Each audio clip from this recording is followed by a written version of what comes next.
I'm Samantha, 21F, and I need to share my complicated family history and current dilemma. My older sister, Kimberly, 29F, basically raised me from when I was 5 years old. Our mom, Karen, 50F, left us to escape our controlling and manipulative father, Sean, 52M. Growing up, our house was always tense. Sean worked as a sales manager for a local car dealership, and he brought his aggressive sales tactics home with him. He'd use guilt, shame, and manipulation to get his way. I remember being 4 years old and wanting to wear my favorite purple dress to preschool. Sean insisted I wear the outfit he'd picked out, a stuffy, uncomfortable ensemble that made me look like a miniature businesswoman. When I started crying, he told me I was ungrateful and that I'd never succeed in life if I couldn't even dress properly. Kimberly stepped in, telling him it was just preschool and letting me wear what I wanted. That earned her a week of silent treatment from Sean. Kimberly bore the brunt of his behavior, often stepping in to protect me from his harsh words and unreasonable demands. She'd distract me with games or stories when Sean was in one of his moods, which became more frequent as time went on. Our mom, Karen, tried to mediate at first. I have vague memories of her attempting to reason with Sean, of hushed arguments behind closed doors. But Sean's manipulation extended to her too. He'd alternate between love-bombing her with grand gestures and gifts, and tearing her down with subtle jabs about her appearance or intelligence. One day, when I was 5, I woke up and Karen was gone. Sean told us she'd abandoned us because we weren't good enough. It wasn't until years later that we learned the truth. She'd been planning her escape for months, squirreling away money and making arrangements. She left in the middle of the night, thinking it would be easier on us if we didn't have to say goodbye. In reality, it left us with years of abandonment issues and unanswered questions. After Karen left, Sean's drinking problem, which had always simmered beneath the surface, boiled over. He'd come home from work and immediately crack open a beer. One beer turned into a six-pack, then hard liquor. His moods became even more unpredictable. Some nights he'd be maudlin, crying about Karen leaving. Other nights he'd rage, blaming us for driving her away. Kimberly, only 13 at the time, stepped up in ways no child should have to. She learned to cook simple meals, did laundry, and made sure I got to school on time. She'd help me with homework, read me bedtime stories, and try to shield me from the worst of Sean's behavior. When I was 8, Sean's drinking spiraled out of control. He lost his job at the dealership after showing up drunk one too many times. He started staying out late, coming home reeking of alcohol and cigarettes. One night, he didn't come home at all. We later found out he'd been arrested for drunk driving and resisting arrest. Child services got involved, and Kimberly, who was 16 at the time, fought tooth and nail to keep us together. She convinced our aunt, Sarah, 45F, to take us in temporarily. Sarah was kind but struggled with her own issues. She was a recovering addict herself and worked long hours as a nurse. So even in Sarah's house, Kimberly continued to be my primary caregiver. I remember the day Kimberly won custody of me. She was 18, barely an adult herself. We moved into a tiny studio apartment in a not-so-great part of town. It was all we could afford on Kimberly's meager salary from her multiple part-time jobs. But that little apartment became our sanctuary. Kimberly painted the walls a cheerful yellow, hung fairy lights, and created a cozy reading nook for me in one corner. She'd work long hours, but always made time to help me with homework or just talk about my day. Life wasn't easy, but we were happy. Kimberly made sure I stayed in school, helped me with homework, and tried to give me as normal a childhood as possible. We'd have movie nights, go to the park on weekends, and she even saved up to take me to a local amusement park for my 13th birthday. I remember that day so clearly. Kimberly had dark circles under her eyes from working extra shifts to afford the tickets, but she smiled the whole day, laughing with me as we rode roller coasters and ate too much cotton candy. However, things took a turn when Kimberly met her boyfriend, Ryan, 30M, when I was 14. At first, he seemed nice enough. He'd bring us takeout, help Kimberly with some bills, and even took us both to a baseball game once. But as he spent more time at our apartment, I noticed changes in Kimberly. She started drinking more, often coming home late or not at all. There were nights when I'd be left alone, scared and hungry. I remember one particularly bad night. I was 15, and Kimberly had promised to help me prepare for a big history presentation. But she never came home. I stayed up all night, alternating between working on my project and worrying about her. When she finally stumbled in at dawn, reeking of alcohol, I was too relieved to be angry. I helped her to bed and then went to school, exhausted and unprepared. I bombed the presentation. One day, I overheard a heated argument between Kimberly and Ryan. He was pressuring her to kick me out, saying I was holding her back from living her life. "You're not her mother," he yelled. "You've done your part. It's time to live for yourself. To my shock and heartbreak, Kimberly didn't defend me. She just cried and begged him to give her more time. A week later, Kimberly sat me down and told me I'd be going to live with our Aunt Sarah again. She said it was temporary, just until she figured some things out. I was devastated and felt utterly betrayed.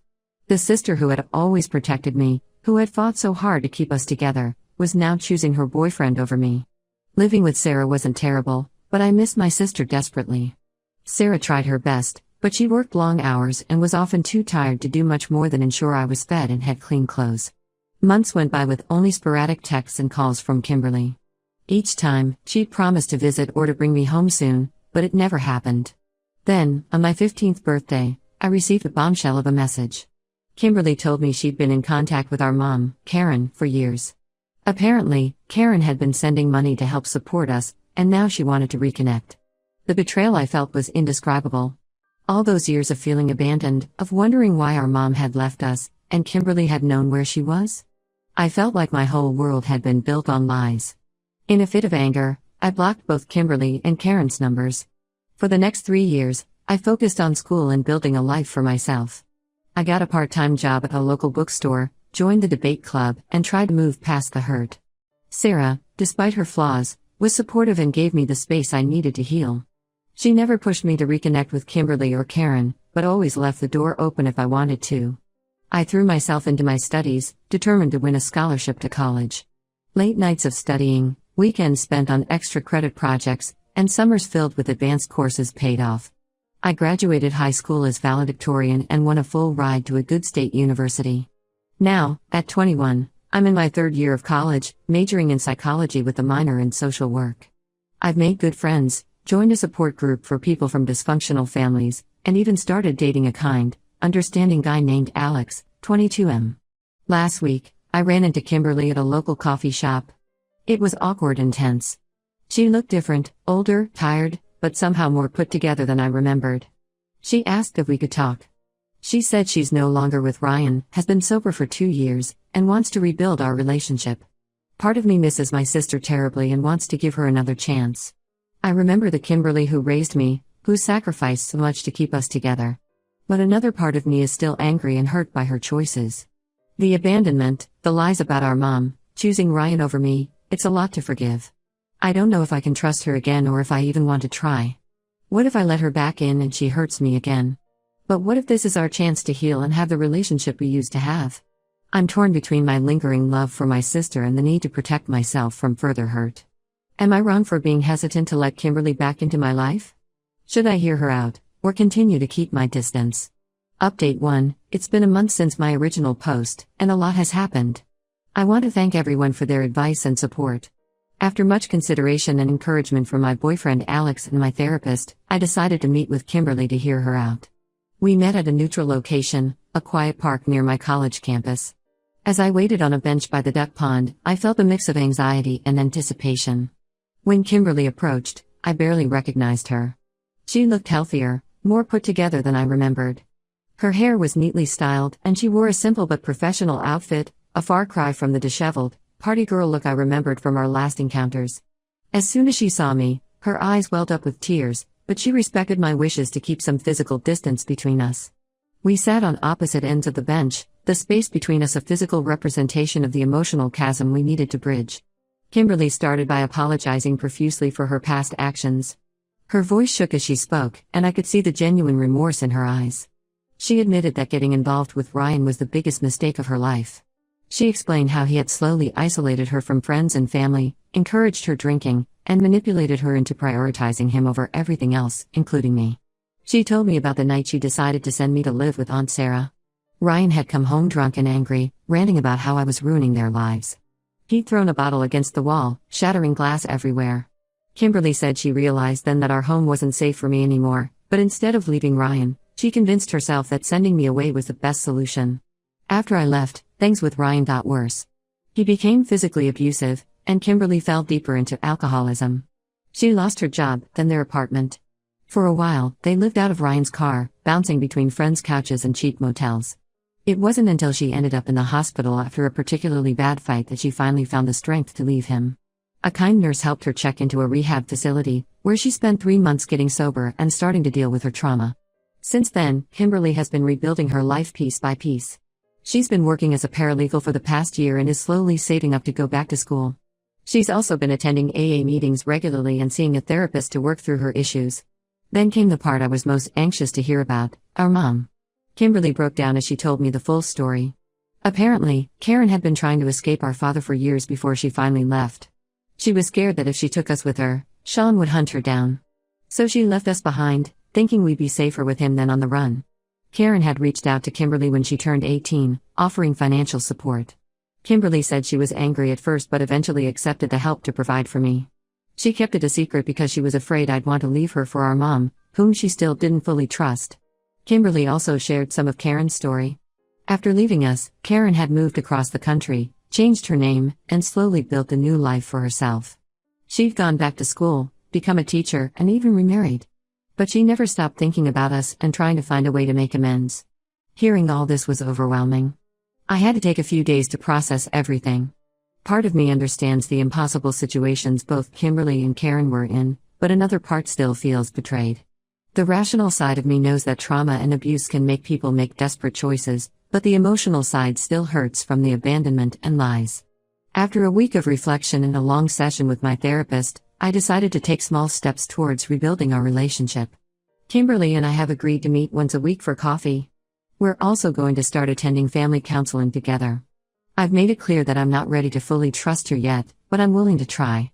As for our mom, I'm still not ready to connect with her. The wound of her leaving is still too raw, despite the years that have passed. Kimberly understands and has promised not to pressure me about it. She's agreed to keep her relationship with Karen separate from ours for now. This is just the beginning of a long journey, and I'm still cautious. There are moments when I look at Kimberly and see the sister who raised me, who protected me from our father's rage and made sure I always had enough to eat, even if it meant she went hungry. But there are also moments when I remember the betrayal and abandonment, and I have to fight the urge to run away and protect myself. But for the first time in years, I feel a glimmer of hope that I might have my sister back in my life. It won't be easy, and it won't be quick, but I'm willing to try. I'll keep you updated as things progress. Thank you all again for your support and advice. It really helped me find the courage to take this first step. Update 2. It's been 3 months since my last update, and I wanted to share some significant developments in my family situation. Kimberly and I have been consistently meeting weekly for coffee and attending family counseling. It's been a roller coaster of emotions, but we're slowly making progress. There have been tears, arguments, and moments of connection. Our therapist has been helping us navigate our complex feelings and establish healthy boundaries. In one particularly intense session, we delved into the night Kimberly sent me to live with Aunt Sarah. I finally told her how betrayed and abandoned I felt, how it brought back all the pain of our mother leaving. Kimberly broke down, admitting that she's never forgiven herself for that decision. We both cried, but it felt like a weight had been lifted. Being able to express those feelings and have them acknowledged was cathartic. We've also had lighter moments. Last week, we went to our old favorite ice cream shop. As we sat there, laughing over ridiculous sundaes like we used to, I caught a glimpse of the sister I remembered. It wasn't all bad memories between us, and it's been nice to reconnect with some of the good ones too. However, about a month ago, during one of our sessions, Kimberly dropped another bombshell. She confessed that she's been in contact with our father, Sean. Apparently, he reached out to her 6 months ago, claiming he's changed and wants to make amends.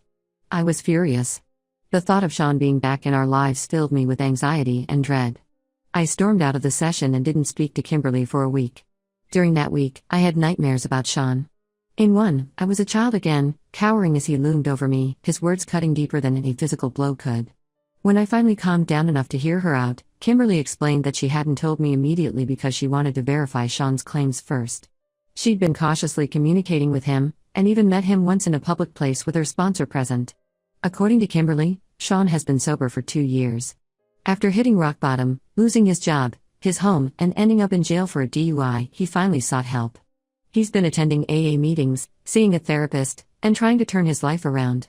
He expressed deep remorse for his past actions and wants to apologize to both of us in person. I was conflicted. On one hand, I have no desire to see Sean ever again. The memories of his emotional manipulation and the chaos he caused in our lives are still raw.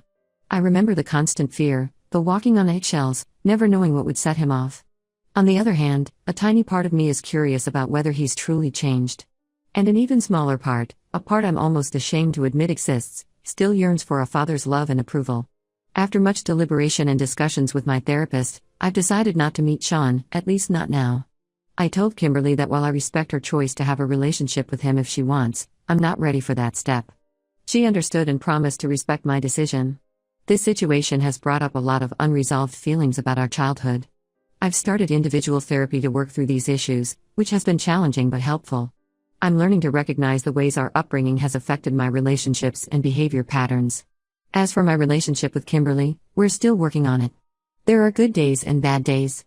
Sometimes, old resentments bubble up, and we have to take a step back. Other times, I catch glimpses of the close bond we once shared, and it gives me hope. Last week, we had a particularly good day. Kimberly came to watch me give a presentation for my psychology class. Seeing her in the audience, smiling encouragingly, reminded me of how she used to attend all my school events when we were younger. Afterwards, we went for coffee, and she helped me brainstorm ideas for my next project. It felt nice, almost like old times. But then yesterday, we had an argument when I found out she's still in regular contact with Sean. I felt betrayed all over again, like she was choosing him over me. We're working through it, but it's a reminder that this journey isn't going to be smooth sailing. I'm learning that healing isn't linear. It's okay to have conflicting feelings and to take things at my own pace. I'm proud of the progress I've made, but I know there's still a long way to go. Thank you all for your continued support. I'll update again if there are any major changes. Update 3. It's been 6 months since my last update, and I felt it was time to share some final thoughts on this chapter of my life. Kimberly and I have continued our weekly meetings and therapy sessions. While our relationship isn't perfect, it's significantly improved. We've had some breakthroughs in understanding each other's perspectives and have started to rebuild trust. One of the biggest breakthroughs came during a therapy session where we discussed our childhood roles. I realized that I had always seen Kimberly as a parental figure, which made her abandonment feel even more painful. Kimberly, on the other hand, expressed feeling overwhelmed by the responsibility thrust upon her at such a young age. This conversation helped us both see each other more clearly as sisters, rather than as a pseudo-parent and child. About 2 months ago, I finally agreed to meet our mom, Karen. We met at a small cafe, neutral ground for both of us. Karen looked older than I expected, with streaks of gray in her hair and lines around her eyes that spoke of years of worry and regret. It was a tense and emotional encounter. Karen tried to explain her reasons for leaving, but I found it hard to accept her justifications. However, seeing her obvious remorse and hearing about the abusive relationship she endured with Sean gave me a new perspective on our family history. Karen shared more details about her life after leaving us. She'd spent years in therapy, working through her trauma and guilt. She showed me pictures of her new family, a kind-looking husband and 2 young kids, my half-siblings. It was strange to think I had siblings out there I'd never known about. I've decided to maintain limited contact with Karen for now. We text occasionally, and I've agreed to meet her once a month. It's a slow process, but I'm giving her a chance to be part of my life again. Last week, she came to one of my debate competitions. Seeing her in the audience, next to Kimberly, stirred up complicated emotions, but it also felt oddly right. As for Sean, I'm still firm in my decision not to see him. Kimberly respects this and doesn't push the issue. She continues to have a cautious relationship with him, which has caused some tension between us, but we're learning to navigate these differences.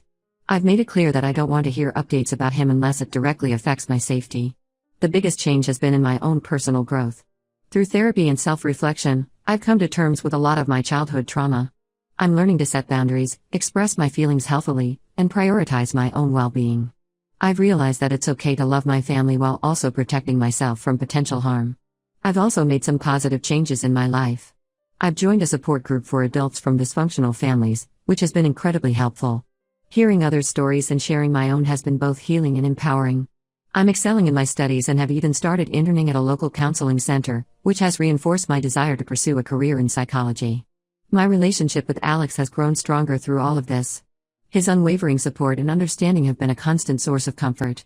He's been patient when I've needed space and supportive when I've needed encouragement. Looking back at where I was when I first posted, I'm amazed at how far I've come. I'm not naive enough to think all our family issues are resolved, but I feel more equipped to handle them now. There are still hard days when old fears and resentments resurface. But there are also days filled with laughter, understanding, and hope. To anyone out there dealing with similar family trauma, I want to say, healing is possible. It's not easy, and it doesn't happen overnight, but with time, effort, and the right support, you can build a life you're proud of.